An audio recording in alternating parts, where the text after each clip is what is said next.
안녕하세요. 무엇이든 읽어드리는 북면 아저씨입니다. 오늘은 앨런 보라 의사가 지은 내 몸이 불안을 말한다를 요약해서 읽어드리겠습니다. 옹기니는 신유의 번역가이며 출판사는 위즈덤 하우스입니다. 모두가 머릿속에서 일어나는 일은 아니다. 불안의 시대. 계속해서 풀리지 않는 문제가 있다면 질문이 잘못된 것은 아닌지 의심해 봐야 한다. 정신건강에 관한 현대사회는 10명에 1명꼴로 정신건강 문제로 고통받고 있으며 그 중에서도 가장 흔한 것이 바로 불안이다. 우리가 점점 더 심한 불안을 겪는 것은 유전적 요인이 아니라 만성 스트레스, 염증, 사회적 고립 같은 현대사회에서 새롭게 생겨난 압박과 환경에 노출됐기 때문이라고 보는 것이 타당하다. 기원전 45년부터 사람들은 불안의 존재를 인지했다. 로마의 철학자 지케로는 괴로운 마음은 병든 신체와 비슷하므로 고통과 염려와 불안은 장애로 불린다라고 했다. 불안을 미래의 위협에 대한 예측이라고 정의하면서 불안장애를 범불안장애, 사회불안장애, 공황장애, 강박장애, 외상후 스트레스장애 등으로 세분화했다. 불안은 나를 보호하고 움직이게 하는 원동력이며 영양요법의 선구자 줄리아로스는 인간이 진짜 감정과 가짜 기분을 갖고 있다고 설명했다. 우리가 느끼는 걱정의 상당 부분은 인간의 마음이 자기 몸에 일어나고 있는 스트레스 반응을 합리화하기 위한 것일 때가 많다. 가짜 불안은 우리 몸이 신체적으로 불균형한 상태임을 주로 스트레스 반응을 통해 알리는 것인 반면 진짜 불안은 삶에 대한 중요한 메시지를 전한다는 점에서 둘은 다르다. 가짜 불안의 경우 스트레스 반응이 일어나면 이는 우리 뇌에 뭔가가 잘못됐어 하는 신호를 보낸다. 그러면 뇌는 그 불편한 감정을 설명해 줄 서사실을 찾는다. 일 때문에, 건강 때문에, 세상 때문에 불안한 것이라고 이야기한다. 그러나 여기서 진실은 불편한 감정을 느끼는 뭔가가 존재한다는 사실일 뿐이다. 이 순간에 우리가 불안에 사로잡히는 이유는 사실 회사 일과는 아무런 관련이 없으며 단순히 장염증 같은 생리적 불균형 때문일 수도 있다. 이런 의미에서 보면 불안의 상당수는 우리가 짐작하는 원인과 전혀 무관하다. 다만 이러한 감각을 가짜 불안이라고 해서 그로 인한 고통이나 괴로움이 가짜라고 말하는 것은 아니다. 아무리 생리적 스트레스 반응이 만들어낸 기분이라 하더라도 그 또한 지옥만큼 괴로울 수 있다.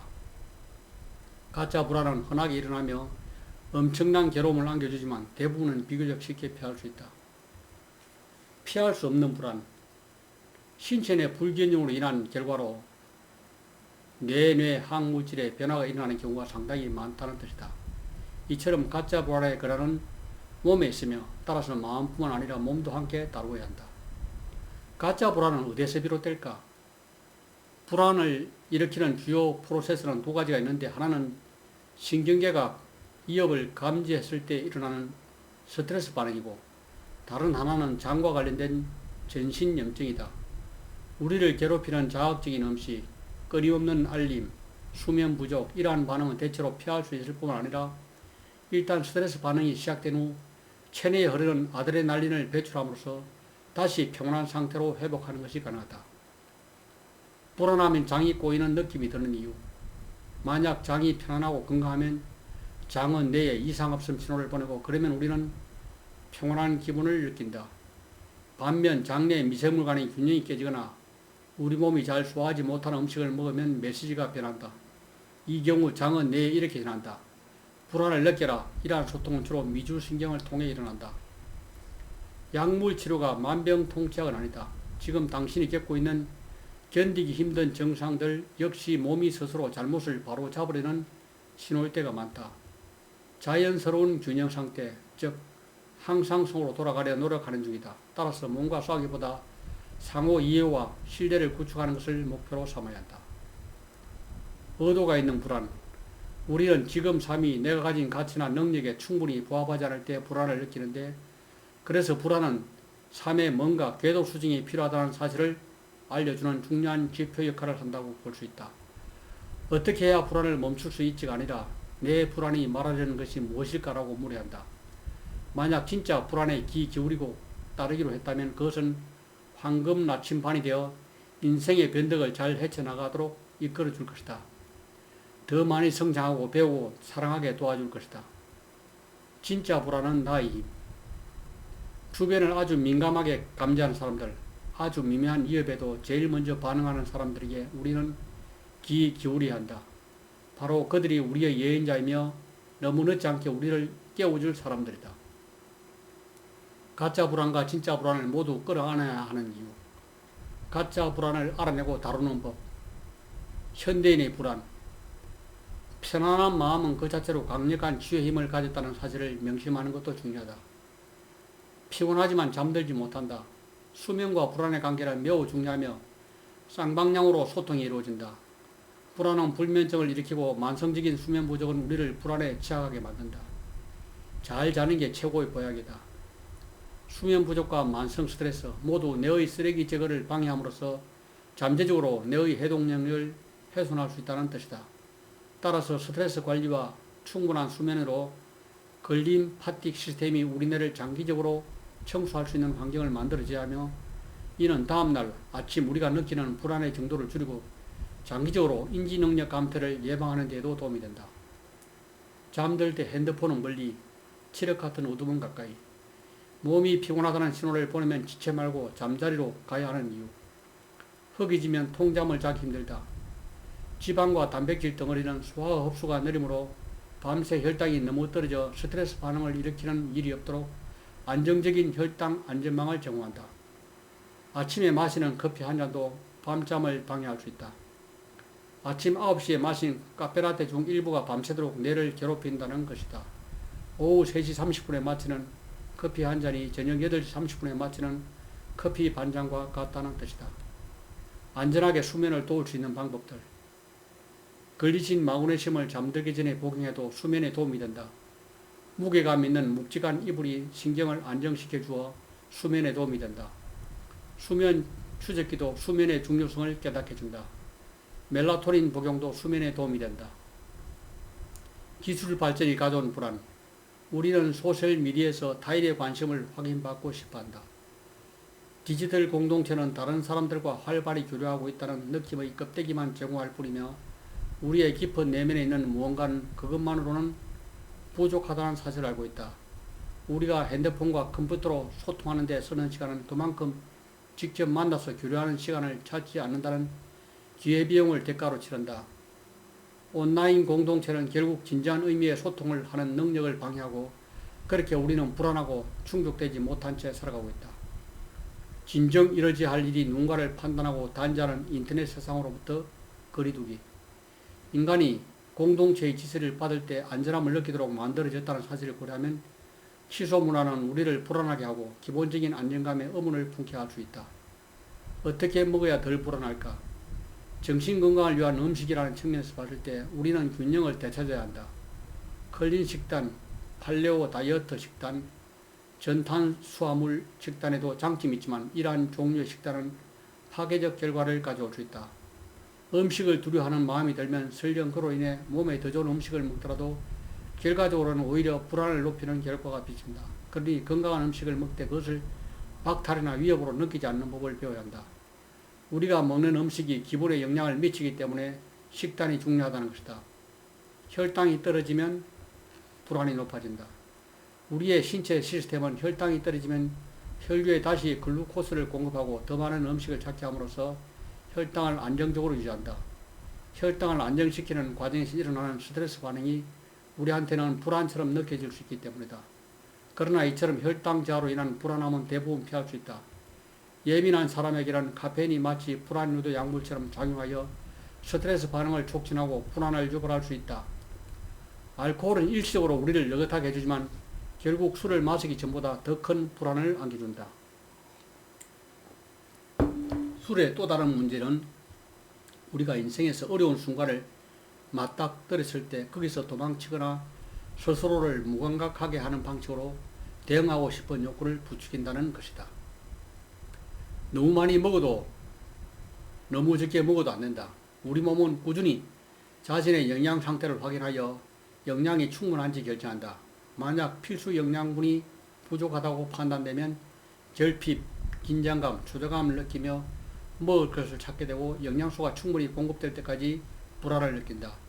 또한 설탕과 자극적인 음식이 직접 불러일으킨 스트레스 반응이 불안으로 느껴질 수 있다. 식사를 통해 필요한 모든 영양분을 얻으려면 영양소가 풍부한 음식을 매우 다양하게 섭취해야 한다. 채소가 건강한 식사의 핵심임은 말할 것 없다. 비타민, 미네랄, 항산화제가 풍부하게 들어있는 채소는 뇌기능을 강화하고 불안 완화를 돕는다. 그러니 채소는 종류를 가리지 말고 충분히 먹자. 따뜻한 계절에는 생채소를 많이 먹고 추운 겨울에는 익히거나 서투로 만들어서 먹는다. 일반적으로 탄수화물이 담길 때는 자책하거나 억누르지 말되 가공식품으로 탄수화물을 섭취하는 것은 피해야 한다. 그 대신 전분이 많은 채소를 먹어라. 매끼리 적정량의 지방을 섭취하면 혈당을 안정적으로 유지하고 가짜 불안으로 인한 동요와 짜증을 예방하는 데 도움이 된다. 과일과 김치와 사골 육수는 마음껏 먹어라. 과일을 먹고 간식으로 견과류, 씨앗류, 올리브, 아보카도, 완숙 달걀, 목축 사육, 육포, 질 좋은 다크 초콜릿 등을 추천한다. 바로 식품으로 김치, 사과식초, 요구르트 등이 좋다.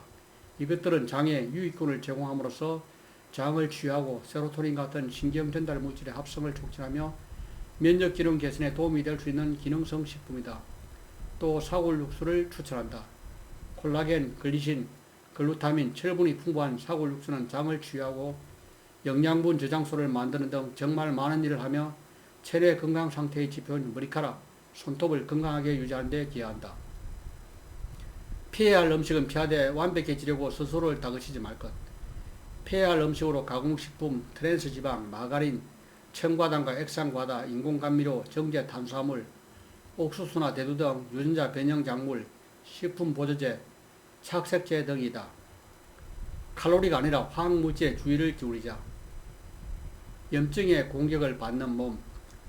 유전적으로 중추신경 내에 세로토닌 같은 신경전달 물질이 불균형하기 때문에 정신질환이 생긴다고 보는 이론이 있다. 최근 이론에는 체내 염증이 중증 우울과 불안에 중요한 역할을 한다는 것이다. 우리 안의 군대 면역체계. 염증을 유발하는 음식을 장기간 꾸준히 먹으면 면역체계가 점점 망가지고 과민해지며 염증 수치가 증가하고 우울이나 불안이 지속된다. 자가 면역 질환과 바짝 붙여다니는 우울과 불안. 자가 면역은 만성적으로 잘못된 정보를 전달받은 면역체계가 자기 몸의 세포를 공격하기 시작할 때 발생한다. 자가 면역이 생기는데 필요한 전제 조건은 스트레스 요인, 유전적 성장, 장 투과성 등이 있는 듯하다. 만성 감염이나 부상, 곰팡이나 중금속에 노출되는 환경에서 일어날 수 있는 조직 손상도 자가 면역을 자극하는 요인이 될 수 있다. 자가 면역 증상은 발진, 소화불량, 관절 통증, 피로 등 여러 방식으로 나타날 수 있다. 그런데 자가 면역 질환과 같이 붙어 다니는 게 우울증과 불안장애이다. 희망적인 대목은 스트레스, 위장관 문제, 위해 물질에 노출되는 환경을 개선하려고 노력하면 자가 면역을 예방하고 치료할 수 있다는 것이다. 장, 면역, 뇌의 연결고리. 장 건강을 회복하는 과정은 장을 자극하는 요인을 제거하고 장을 진정시켜주는 음식이나 영양제를 먹고 장이 치유될 만한 조건을 만들어주는 것이다. 만약 장 문제와 불안을 겪고 있다면 그리고 좀 더 기분 좋은 삶을 살고 싶다면 당신의 몸은 휴식이 필요하다. 충분히 자고 적게 일하고 매일 어떤 형태로든 휴식을 취하는 습관을 들여라. 면역체계를 재조정해 불안을 다루는 법. 카레를 먹거나 전통적 인도식 광황 우유를 만들어 먹는 것이다. 가항과 후추를 같이 쓰면 시너지가 발휘되어 염증을 없애는 데 더욱 효과적이다. 염증을 줄이는 것뿐 아니라 면역체계를 재조정하는 것도 필요하다. 우리가 피해야 할 것으로 공장에서 생산되는 식물성 기름 등 염증을 유발하는 음식을 피하고 불필요한 항생제를 피하고 농약에 노출된 식품을 피하고 해가 진 후에는 청색광을 피하고 충분히 쉬고 긴장을 풀어야 한다. 햇빛을 충분히 쬐어야 하는 이유. 햇빛은 비타민들을 생성하게 해준다. 이것은 올바른 면역 기능에 필수적이고 면역 체계를 조정하여 우리가 진짜 병균을 공격하게 해주며 과민 반응을 보이거나 잘못된 표적을 겨냥하는 일이 없도록 한다. 우리 몸에 충분한 양의 비타민 D를 생성하려면 하루에 5에서 15분, 일주일에 2, 3일 햇빛을 쬐야 한다. 그러나 피부 예방을 위해서는 햇빛에 타지 않도록 한다. 실제로 햇빛 노출의 적정량은 피부색과 위도에 따라 다르다. 글루텐과 유제품이 불안에 미치는 직접적 영향. 글루텐 과민증은 모든 사람이 가장 외면하고 싶어하는 금식 과민증이다. 그리고 치즈는 신정한 존재다. 이 두 가지는 사회가 허락하는 가장 인기 있는 마약이나 다름없다. 생각해보면 먹고 나서 기분이 좋아지는 음식은 전부 글루텐과 유제품의 조합이다. 우유와 쿠키, 마카로니와 치즈 샌드위치, 아이스크림 콘, 피자 등이 세상의 음식을 통해 적어야 하는 거의 모든 위안과 기쁨을 담고 있는 것들이다. 그러나 이 음식들은 장을 자극하고 전신면적을 유발하며 중독성이 있어서 염증 수치를 높인 데다 어느 마약과 마찬가지로 먹으면 일시적으로 기분이 좋아지지만 결국 금단 증상이 나타나고 중독되며 불안해야 한다. 여성의 호르몬 건강과 불안. 환자가 자신의 기분과 욕구를 표현할 적절한 통로를 갖지 못하면 마음속 깊숙이 묻혀있는 감정이 신체적 증상으로 그 형태를 전환하여 드러나기도 한다. 어쨌든 아직도 정신적 괴로움보다 신체적 아픔으로 관심을 받는 편이 덜 불편하고 손가락질도 덜 받기 때문이다. 이 경우에는 신체적 증상이 그저 불안으로 무시되고 있다기보다 정신적 고통이 신체적 질병으로 나타나고 있다고 이해한다. 결론적으로 만약 당신이 건강상 이유로 병원을 찾아가는데 의사가 그것을 무시하거나 별일 아닌 듯 군다면 괜히 민망함과 부끄러움에 순순히 침묵하지 마라. 자신의 몸을 믿어라.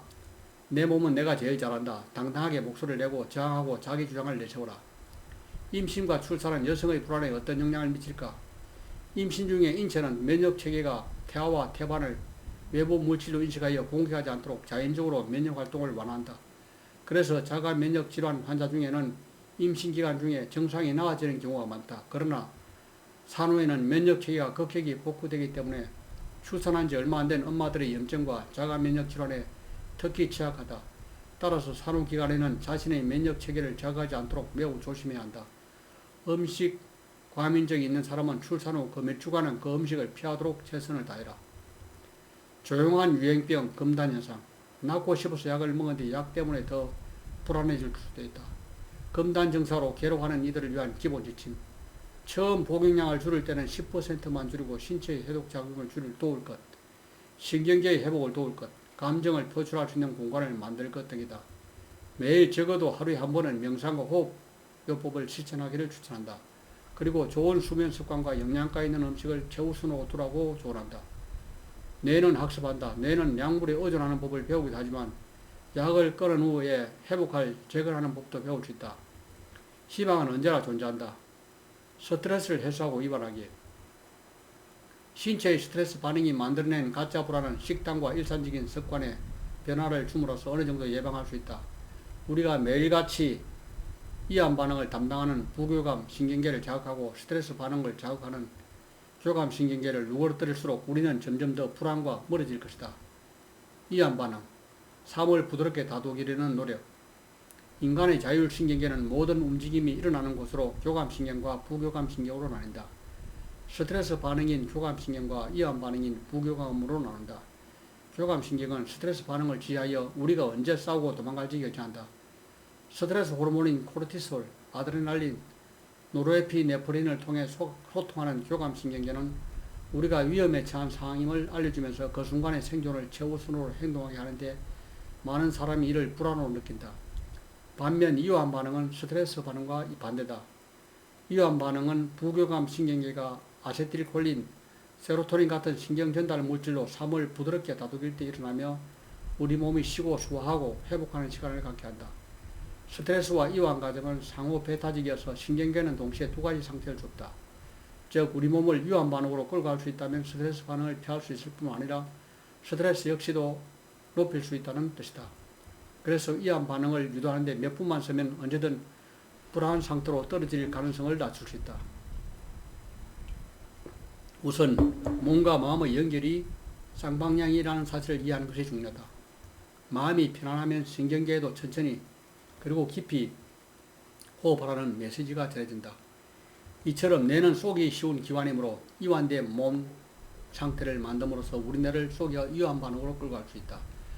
우리가 스트레스를 성공적으로 해소하고 원래 기준선을 회복할 수 있는 주요 방법으로는 움직임, 자기 표현, 연결 이렇게 세 가지가 있다. 움직임에는 춤추기, 운동하기, 정중하게 악수하기가 있고 자기 표현에는 글쓰기, 노래 부르기, 악기 연주하기, 미술 활동이 있다. 연결하기는 포옹하거나 토닥이기, 배꼽 잡고 웃기, 펑펑 울기 등이 있다. 어쨌든 스트레스 사이클을 끝내면 우리 신경계는 위협적인 순간이 지나갔고 안전하다는 메시지를 전달받는 듯하다. 몸을 움직이는 것이 근육 긴장을 풀어주고 꽉 막혀있는 감정을 해소해준다는 사실을 발견했다. 앉아있기는 흡연과 다름없고 운동은 항불안제와 다름없다. 아주 약간만 움직여도 얼마든지 불안을 낮추고 전반적인 체력 수준을 높일 수 있다. 불안은 버티면 버틸수록 더 큰 힘을 얻는다. 따라서 버티기보다는 불안에 몸을 막힌 채 그것을 그냥 느끼는 편이 낫다. 불안은 신경이 각성한 상태다. 일단 당신이 진심으로 불안을 허용하고 받아들이는 지점에 도달하면 불안은 서서히 잦아들기 시작하고 결국 자연스럽게 해소될 것이다. 역설적이게도 이것이 불안 치료의 필수이다. 심지어 맥도나는 불안으로부터 도망치려 하기보다 오히려 불안을 향해 한다고 조언한다. 진짜 불안을 경청하고 앞으로 나아가는 법. 나를 알다. 진짜 불안이 드러나는 진실과 연결되려면 고요하고 잠잠해야 하며 어떠한 감정의 파도라도 즐길 준비가 되어야 하고 즐길 의지가 있어야 하며 즐길 능력이 있어야 한다. 불안을 직면하기가 어렵다고 느껴진다면 평생 온갖 불편한 증상에 시달리기보다 다소 힘들더라도 바로 지금 그 불편한 진실을 마주하는 편이 스스로를 보호하는 길임을 기억하자. 감정을 있는 그대로 허락해주자. 미래의 죽음을 걱정할 시간에 현재에 집중해야 하는 이유. 최악의 시나리오가 기어코 일어났을 때 그것을 견디는 가장 좋은 방법은 그 경험에 완전히 순응하는 것이다. 우리는 운명을 바꿀 수도 죽음을 피할 수 없다. 우리가 소중히 여기는 모든 것이 언젠가는 우리를 떠난다. 이것이야말로 진짜 불안이다. 현재 순간을 인지하는 근육 단련하기. 명상은 불안에서 벗어나는 길인 동시에 귀 기울이기 위한 도구이다. 불안의 가장 큰 특징은 미래의 실패를 걱정한다는 것이다. 반면 마음 챙김 명상은 현재 순간을 알아내는 것이다. 현재에 머무는 능력을 강화하면 불안을 낮출 수 있다. 명상은 정답이 없는 질문이자 진실을 향한 초대장이다. 그렇게 생각하고 접근하면 전혀 기대하지 않았던 때에 아주 짧게 오롯이 현재에 존재하는 순간을 맞이할 것이다. 머릿속에 떠오르는 이런저런 생각을 영화 보듯 지켜보는 것이 아니라 현재 순간의 경험 안에 내가 존재하는 때가 올 것이다. 진짜 내와 진짜 아니요. 우리가 자신의 욕구를 돌보지 않으면 때로는 진짜 불안이 어깨를 두드리기 때문이다. 이때 핵심은 누군가가 내게 무언가를 요구할 때 진짜 내 또는 진짜 아니오를 말할 수 있는지 분별하는 것이다. 쉬운 일처럼 들릴지 모르겠지만 마음속 깊은 곳에서 요구를 들어주고 싶지 않은데도 그 사실을 알아차리지 못해서 마음이 원하는 대로 행동하지 못할 때가 얼마나 많은지 아마 깜짝 놀랄 것이다. 결국 우울과 불안은 좋은 사람이 되는 것에 대한 대가일 때가 많다. 불안과 조화로운 관계를 맺고 그 안에 묻힌 진실을 들으려면 우리 몸의 진짜 내와 아니오를 듣는 데 능숙해야 한다. 역사를 통틀어 특히 여성들은 개인의 진심이나 에너지 한계를 무시한 채 자기 자신보다 다른 사람을 더 기쁘게 해주고 주변의 요구에 맞추기 위해 언제나 뇌를 말하도록 길들여졌다. 우리 대부분은 성인이 될 즈음 자신의 목소리에 귀 기울이고 스스로를 신뢰하는 능력을 전부 잃어버린다. 지나친 이성 중심 사고가 불안을 일으킬 수 있다. 당신이 노래를 멈춘 이유. 우리 문화가 이중심주의로 진행하면서 생산성이 높아졌지만 그와 함께 불안도 높아졌다. 기억해라. 당신의 상사, 회사 그리고 평생에 걸쳐 무의식적으로 이루어진 훈련들은 휴식을 장려하지 않는다. 의식적으로 주도적으로 여가를 위한 시간을 지정하고 그것을 기필코 지키는 책임은 온전히 나에게있다. 먼저 자기 자신을 위한 톤으로 하루를 시작하라. 아침에 일어나서 핸드폰을 확인하는 것으로 하루를 시작하지 말라는 뜻이다. 핸드폰과 거기에 가득 쌓인 알람들이 당신의 기분을 결정하게 하지 마라. 침대에서 일어나 그날의 목적과 분위기를 결정할 수 있을 때까지 자기 자신과 함께해라. 내 인생인데 다른 사람의 목표를 위해 살고 있다면 완벽주의를 버리자. 관계와 평온. 일단 관계를 지키기 위한 노력으로 한계선을 설정하고 그 다음 성공적인 관계를 위한 한계선을 설정해라. 우리는 관계가 잘 굴러가기를 응원하고 있다. 삶에서 무엇을 얻기 위해 싸울지 결정하는 일은 우리에게 달려있다. 다른 사람들과 관계를 우선한다면 그에 바라는 혼란도 허용해야 한다. 사람들은 당신의 의견에 반박하고 잘못된 사실을 말하고 부주의하고 둔감할 수 있다. 유년 시절이 성인이 되면서 인간관계에 영향을 미치는 또 다른 방법은 애착 유형을 통해서다. 근원에서 떨어지면 멀어질수록 불안한 정복된다. 그림 그리기, 춤추기, 초콜릿 먹기, 무조건 잘 놀아라. 상과 바다는 불안을 위한 치유제, 질문과 함께 살아라. 붙잡기 흘려보내기, 파도에 편안하게 몸을 맡기고 흘려보내기, 깊은 애도의 순간 해봐야 하는 것들. 진짜 불안이 인도해준 당신의 진정한 길. 이것으로 제1기를 요약해드렸습니다. 감사합니다.